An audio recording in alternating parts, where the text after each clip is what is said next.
어제 나스닥 지수가 큰 폭으로 하락을 했습니다. 하락은 대형 기술주를 중심으로 해서 발생을 했는데요.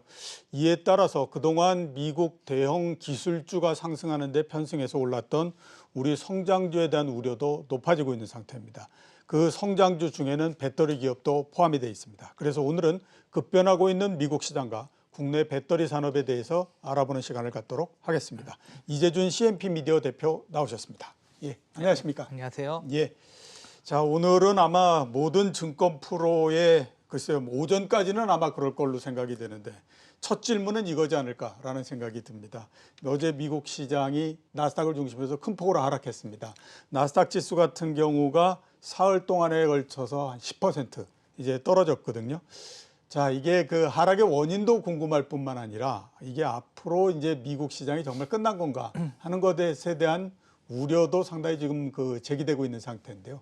거기에 대해서는 어떻게 지금 보고 계십니까? 네, 일단 뭐 전반적인 시장을 좀 살펴봤었을 때는 예. 증시가 계속해서 좀 올라갔던 부분들은 결국은 밸류에이션적인 부담들이 항상 작용이 됐었을 겁니다. 그렇죠. 그런 부분들은 결국 뭐 버블에 대한 이슈들이 계속 논쟁거리가 나오고 있는데 지금 현재 시장에 대한 흐름을 봤었을 때는 이 펀더멘털 장세, 흔히 말해서 실적이 올라가고 재무적으로 또 안정적이 되고 매출액이나 영업이익이 성장하는 그런 부분들이 아닌 단지 유동성 장세로 이 수급으로 인해서 이제 받쳐주면서 올라갔던 모습들이 나타났기 때문에 이런 부분들이 결국은 실적에 대한 부분들이 확인이 안 되고 계속해서 경기 지표들이 나오지 않는다면은 계속해서 다시 한번 쇼크를 먹을 수 있다라는 부분들은 충분히 지금 나올 수 있는 부분들이라고 생각을 하고 있었거든요. 예. 그럼 결국은 지금 나스닥 지수의 큰 폭의 하락은 뭐냐?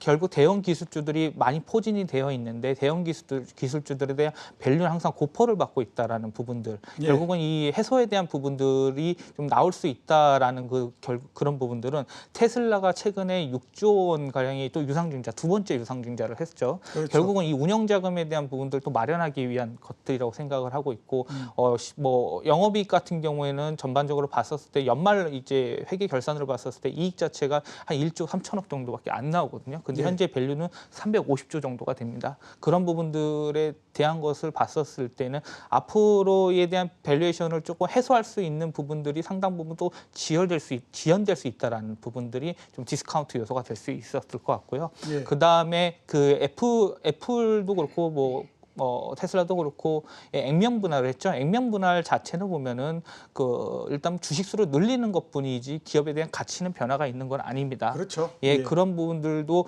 그때 올라갔다라는 거는 좀 비상적으로 좀 주가가 올라갔다라는 부분들이 있기 때문에 일부 하락에 대한 되돌림 현상들이 나왔었다. 좀 예. 그렇게 보시면 좀 될 것 같습니다. 글쎄요, 이게 말씀을 하셨는데 이제 대형 기술주에 대해서 한번 여쭤봐야 될 것 같은데 예. 일어나서 보니까 세상이 바뀌어 있더라. 이런 얘기가 정말 실감이 될 정도입니다. 테슬라가 어제만 21% 빠졌고요. 그다음에 애플이 6.7%니까 거의 7% 정도 하락을 한 겁니다. 지난주까지 따지면은 테슬라가 $500 정도에서부터 시작해서 지금 $330까지 내려와 있는 상태고요. 애플도 상당 부분 지금 떨어져 있는 상태이거든요. 물론 이제 지나놓고 보니까 야, 얘 그럴 수도 어떻게 그랬지라고는 그 얘기를 하겠지만 5만 원권을 한 장이냐 아니면 10,000원권 5장이냐 이게 어차피 똑같은 건데 거기에 대해서 열광을 했다라고 하는 것까지도 이제 겹쳐져서 지금 떨어지고 있는 상태이거든요. 자, 일단은 보면 대형 기술주들이 큰 폭으로 하락한 거는 사실입니다. 앞으로가 어떻게 될 것인가 하는 것들이 관건이거든요. 어떻게 보십니까?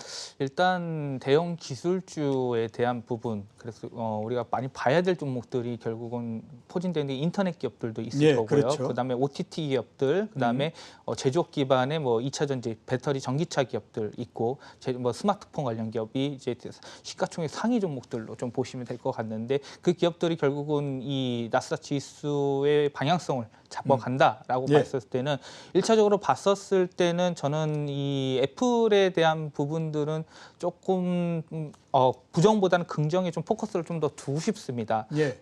일단 애플이 기술주 중에서는 시총 1위죠. 시총 1위인데 일단 뭐 9월 15일 날 나올 이제 배터리 스페셜 이벤트 관련된 부분들이 있는데 지금 현재 봤었을 때는 애플이 지속적으로 이 캐파나 캐펙스 투자에 대한 부분들은 지속적으로 하고 있거든요. 예. 그런 부분들은 장기적으로 봤을 때 포스트 코로나 이후에 대한 트렌드 변화로 인해서 성장 동력을 좀 가지고 올 수 있는 비즈니스 모델들이 있기 때문에 결국 애플에 대한 성장 모멘텀들은 지속적으로 갈 수 있다.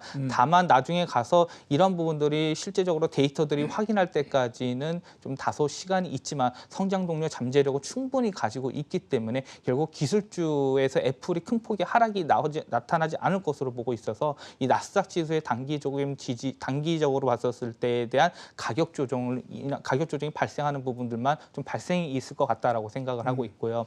예. 그 테슬라 같은 경우에 사실 좀 부정적으로 보고 있습니다. 현재 국면에서는 뭐 배터리 데이가 이제 앞으로 있을 예정인데 지금 테슬라는 이제 부채 비율도 상당히 높거든요. 근데 그렇죠. 현재의 이런 재무적인 안정성을 좀 해소를 하는 부분들이 개선이 돼야 되는데 이 2차 전기차 사업 자체가 마진율이 아직까지 낮습니다. 원가 예. 자체가 높고 판관비가 많이 들기 때문에 결국은 순이익이나 영업이익 단에서 좀 증가를 할 수 있다라는 부분들이 다소 아직까지는 조금 어려운 부분들이 지속될 수 있다. 그래서 2020년을 좀 보고 있거든요. 그렇기 때문에 테슬라에 대한 버블은 지속적으로 논쟁거리가 될 수 있는 부분이기 때문에 예. 결국은 이 나스닥에 대한 향방을 좀 살펴봤었을 때는 단기적으로 좀 10,000포인트까지는 좀 조정이 나올 수 있기는 한데 그래도 이 애플에 대한 신성장 동력 모멘텀을 끌고 갈 수 있는 부분은 아직까지 존재를 하고 있다. 그래서 결국 반등하고 다시 한번 좀 되돌림 현상들이 나올 수 있다. 그렇게 보고 있습니다. 예. 12,000포인트까지 올라갔으니까 10,000포인트 정도 보게 되면 대략 18% 정도 하락하는 겁니다. 네. 그리고 원래 그 20% 넘게 하락을 하게 되면 공식적으로 주식시장은 침체에 들어갔다라고 얘기를 하거든요. 네. 그다음에 5자리 숫자의 주식이냐 4자리 숫자냐 하는 부분들도 굉장히 중요하니까 아마 1차적으로서 저지선 자체는 제가 판단할 때도 10,000포인트 정도에서 만들어지지 않을까라는 생각이 들고요. 대형 기술주에서 하나 관심을 가지셔야 될 부분은 테슬라의 작년 말 주가가 $50였습니다. 그리고 이번에 많이 올라갔을 때가 $500였으니까 10배 올라간 거고요. 지금 주가가 떨어져서 $330가 됐지만 여전히 6배가 높아져 있는 상태이니까 이 부분은 좀 고려를 하셔야 되지 않은 게 아닌가라는 생각이 듭니다. 자, 이 부분을 가지고 국내 시장을 한번 좀 여쭤보도록 하겠습니다. 지난주 목요일이었나요? 금요일이었나요? 금요일서부터 주가가 떨어진 거예요. 목요일서부터 떨어진 거죠, 미국에. 네. 그때서부터 떨어졌는데 제일 처음에 조금 그 동조가 되는 것 같다가 그 다음서부터 전혀 반대 방향으로서 나오기 시작했고요. 그 다음에 오늘도 보면 상당히 떨어지지 않겠느냐라고 하는 우려가 있었지만 뭐 장중으로 계속해서 지금 회복을 해가면서 이제는 10포인트대 내로 지금 좁혀버린 그런 상태입니다. 그러다 보니까 국내 시장하고 미국 시장 사이에 상당히 디커플링이 일어나고 있는 상태거든요. 앞으로 이런 상태가 계속될 수 있을 거라고 보십니까? 어떻게 보십니까? 네, 작년과는 좀 진짜 다른 모습이 나오고 있는 것 같습니다. 작년 같은 경우에는 미국 증시가 올라가면 한국 증시는 내려가는, 그렇죠. 반대로는 디커플링이 됐다가 이번에는 한국 증시는 올라가고 미국 증시는 좀 내려가는 모습들이 좀 나오고 있는 형국입니다. 일단 가장 이 주요 원인은 뭐냐면은 이 수급적인 부분인 것으로 파악이 됩니다.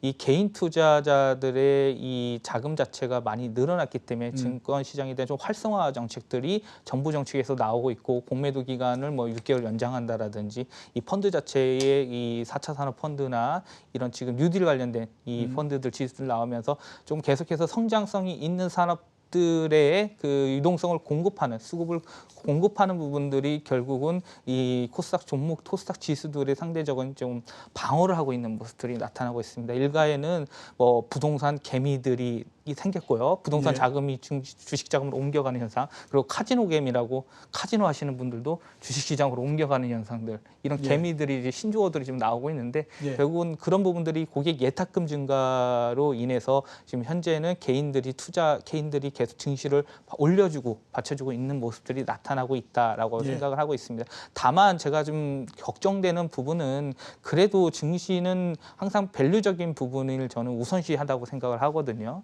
이런 이 지금 현재의 그 밸류의 부분을 봤을 때 코스피 밸류는 한 16배 정도가 나오고 있습니다. 예. 지금 고점 최고점 다시 한번 좀 경신을 하고 있는데 이 부담적인 부분들은 성장주가 결국은 조정이 나올 수 있다라는 생각이 들고 있고 예. 그런 부분들에 있어서는 수급 장세보다는 앞으로 다시 한번 밸류에이션의 펀더멘털 장세로 갈 수 있다. 그리고 대외 악재들이 아직도 뉴스이 많이 있거든요.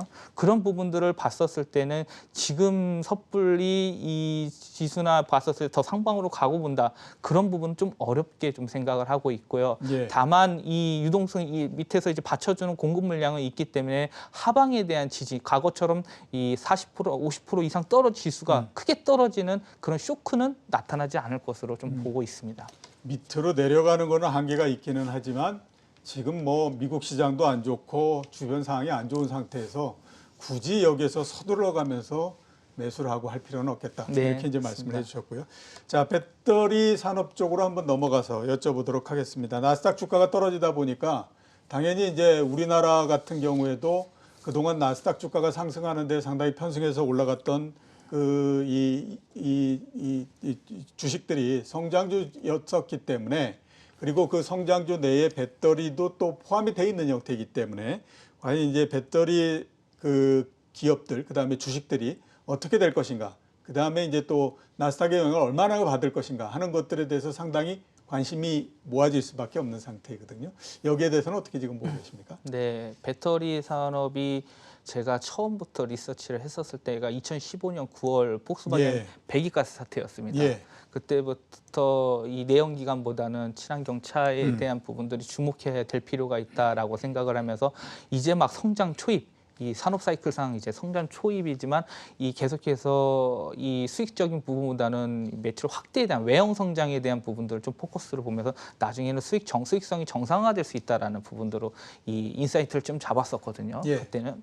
그리고 나서 보니까 이 중국이나 유럽이나 미국에서의 글로벌 이 스탠스 자체를 보면은 결국은 친환경차를 좀 키우겠다. 미국은 조금 다소 중국이나 유럽보다는 강하진 않지만 그래도 이런 부분들이 있어서 이 선진국들의 이 정책 자체는 한 컨센서스가 좀 합의가 되어 있다라고 좀 생각을 하고 있기 때문에 예. 이 전기차에 대한 시장들은 앞으로도 확장성이 있다고 저는 계속 보고 있습니다. 다만 지금 현재의 이 전기차 시장은 테슬라의 독주로는 가지 않을 거라고 보고 있습니다. 예. 퍼스트 무버로서에 대한 일단 자리는 잡아놨지만 이 세컨드 무버들 계속해서 이 경쟁 업체들이 나타날 것으로 보고 있고 그렇겠죠. 독일은 결국은 이 자동차 강국이기 때문에 독일에서의 신차 출시에 대한 부분들이 많아질 것으로 보이기 때문에 테슬라를 보고 주식을 투자하는 것보다는 다양한 자동차 OEM 업체를 고객사로 갖고 있는 배터리 업체들을 좀 피킹을 해가지고 좀 예. 하면서 좀 선별적인 투자를 하시는 게 오히려 좀 보면 좋을 것 같고요. 예. 뭐 일단은 뭐 9월 첫 번째 주를 봤었을 때는 2차 전지 업종 자체가 대략 한 4% 정도 하락을 하였습니다. 예. 코스피 지수 대비했었을 때는 한 7% 정도 언더퍼폼을 했거든요. 근데 이제 봤었을 때 이 시장에 대해서 봤을 때 전기차 판매량, 7월 전기차 판매량이 나왔고요. 전기차 판매량에서 당연히 유럽이 가장 선도적으로 해서 좀 치고 갔던 모습들이 지금 데이터상으로 확인이 됐고, 그다음에 지금 현재 포드에서도 지금 배터리 내재화 계획이 없다라는 얘기를 했습니다. 예. 이 내재화 계획이 없다라는 거는 아웃소싱을 하겠다라는 거거든요. 그런 부분들에서 2차 전지 업종 종목들에 대한 부분들이 좀 긍정적인 이슈 쪽이 좀 작용이 될 수 있다라는 부분과 뭐 테슬라가 또 베를린의 기가 팩토리에 대한 이 캐파 투자 확장에 대한 부분들은 이 장비나 소재 사업에서도 또 긍정적으로 볼 수 있는 부분들이 미래 성장에 대한 부분들이 계속해서 투자에 대한 건지 긍정적인 것들이 나오고 있기 때문에 장기적으로 좀 봤었을 때는 아직까지도 나쁘지 않는 모습이 될 것으로 보고 있습니다. 예, 알겠습니다. 자, 그 배터리 관련해서 그러면 한두 개 정도만 그 이슈를 좀 여쭤보도록 하겠습니다. 우선은 이제 테슬라의 배터리 데이입니다. 하도 뭐 얘기들도 많고 하기 때문에 그런데 그 내용을 간단히 좀 설명을 해주시고요. 그 다음에 국내 배터리 업계에 미칠 영향이 어느 정도일 거라고 지금 보고 계십니까? 일단 배터리 데이는 뭐 이제 테슬라에서 앞으로 향후에 배터리에 대한 전기차나 배터리 쪽 관련된 산업에 대해서 진행을 어떻게 할지에 대한 플랜을 좀 나오는 부분들이라 보시면 될 것 같고요. 연말에 지금은 코로나 때문에 이제 비대면으로 온라인으로 화상회의로 좀 진행을 한다라고 보시면 될 것 같습니다.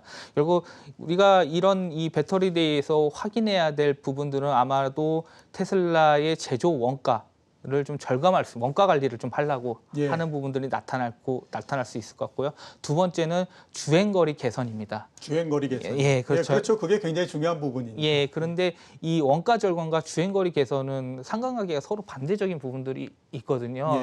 이 주행거리 개선을 하면 되면 이 원가 자체가 좀 높아지는 부분들이 발생을 해가지고 그런 부분들에서는 기술력이 있는 회사들이 원가 절감을 하게 되면은 굉장히 이 경쟁력이 생긴다, 바게인 파워가 좀 생긴다고 좀 생각을 하고 있는데 결국 국내 업체의 이 테슬라 배터리 데이에서 영향을 끼칠 부분들은 좀 상당 부분 적지 않을까 저는 그렇게 보고 있습니다. 일단 배터리 내재화에 대한 부분들은 조금 거리감이 있을 것 같고요. 지속적으로 배터리 내재화가 나오고 있긴 한데 포드의 아웃소싱에 대한 했던 부분들 그리고 지금 이 테슬라도 그런 부분들에 대한 자체 내에서 배터리 생산에 대한 기술력이나 그런 부담감, 그러니까 고객사 벤더를 넓혀야지 이 생산 차질이 없기 때문에 그런 부분들 입장에서는 내재화에 대한 조금 더 먼 미래에 있지 않을까 좀 지켜봐야 될 부분이라고 생각을 하고 있고요. 주행거리 개선에서는 지금 머티리얼 쪽 관련된 부분을 봤었을 때는 니켈의 함유량을 좀 높이는 NCM, 이 하이니켈이라고 하죠. NCM 쪽 관련된 부분이 이슈가 나올 것으로 좀 생각하고 있습니다. 그래서 우리나라 2차 전지에 이제 NCM 하면 대표적으로 봤을 때 에코프로 BM이라고 좀 보고 있는데 이 하이니켈 관련된 기업들이 또 한번 부각을 받을 수 있다. 그리고 지금 모델 3 같은 경우에는 주행거리가 짧습니다. 그래서 고속도로를 이동하기에는 굉장히 불편을 합니다. 그래서 그쪽 관련해서는 좀 LFP 이용을 하려고 하거든요. 리튬이 더 많이 함유량이 된 부분들이 있어요. 리튬과 인산 쪽 관련된 부분, 철 쪽이 함유량이 많은 것들을 하기 때문에 결국은 그 시장에서는 우리나라 시장이 좀 약세가 될 것 같습니다. 중국의 CATL이 조금 마켓 시어를 좀 높일 수 있는 부분이거든요. 모델 3 쪽 관련된 부분에서 LFP 채택을 한다는 부분들 시장에서. 근데 좀 길게 주행거리가 먼 쪽으로 갔었을 때 하이니켈 시장에서는 우리나라 2차 전지 업체들이 좀 수혜를 받을 수 있는 부분들이 있지 않을까라고 보고 있습니다. 알겠습니다. 배터리 내재화 부분들은 제가 보기에는 아마 앞으로도 상당한 기간 동안에 걸쳐서 계속해서 얘기가 나오지 않을까라는 생각이 좀 많이 듭니다. 자, 마지막 질문을 좀 드려야 될 것 같은데요. 배터리 관련해서 탑픽을 좀 꼽아주시겠습니까? 네, 첫 번째 종목은 LG화학입니다. LG화학이요. LG화학은 이 테슬라뿐만 아니라 이 다양한 자동차 우회 업체와에 대한 고객사들이 이 포트폴리오가 넓기 때문에 그러한 좀 테슬라 리스크에서 좀 피할 수 있다라고 보고 있고요. 그다음 이 2차 전지 사업 부분이 계속해서 조금 매출 비중이 올라가고 있다라는 부분. 아무래도 이 독점적인 위치까지 독과점 위치에서도 시장에서도 이제 상당 부분 1위까지 수성을 했다라는 거는 그만큼 기술 진보가 이루어졌고 수율 개선이 나타났다. 유럽에 대한 모멘텀들이 충분히 계속해서 좀 지속될 것이라고 보고 있고요. 중소형주 중에서는 이 활성화 장비 쪽 관련된 업체인 P&E 솔루션, 이 BMS라는 배터리 매니지먼트 시스템, 항상 이 생산을 하거나 생산 공정에서는 반드시 이 테스트 관리가 필요하거든요. 수명 테스트나 폭발 안정성 테스트. 그렇기 때문에 이 회사 같은 경우에도 현재 우리 국내 배터리 3사인 SK 이노베이션, LG화학, 삼성 SDI를 다 가지고 있기 때문에 이런 부분들에서 지속적으로 좀 성장 모멘텀이 있지 않을까 보고 있습니다. 알겠습니다. LG화학과 P&E 솔루션을 추천해 주셨습니다. 자, 올라와 주셔서 대단히 감사합니다. 네, 감사합니다. 지금까지 이재준 CNP 미디어 대표였습니다.